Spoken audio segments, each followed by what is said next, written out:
В настоящее время в Нерюнгринском районе наблюдается устойчивая тенденция роста заболеваемости респираторно-вирусными инфекциями. За последние 4 недели прирост составляет до 25% к показателям предыдущей.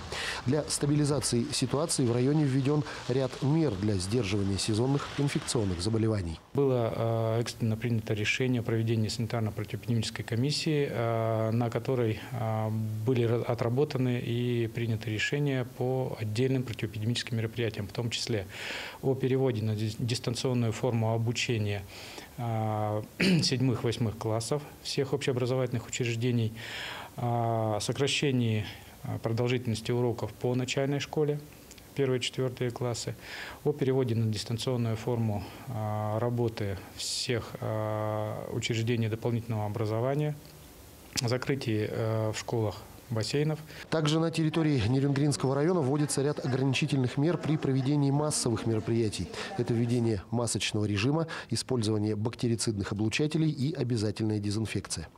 Чтобы защитить себя и своих близких, врачи рекомендуют следовать самым простым правилам. В первую очередь во всех общественных местах желательно носить маски. Чем больше людей будет носить маски, тем меньше будет заболеваемость. Это в первую очередь. Второе, естественно, обработка рук при возвращении домой. Прививки от гриппа желательно, конечно, поставить. Далее соблюдать, естественно, здоровый образ жизни, достаточно спать, проветривать комнату перед сном. Соблюдая эти простые правила, можно спокойно пережить повышение заболеваемости и самому не заболеть. Специалисты настоятельно рекомендуют очень внимательно относиться к своему здоровью и при первых признаках болезни незамедлительно обращаться за медицинской помощью. Иван Лазаренко, Захар Головин, Вадим Барашков, Нерюнгри.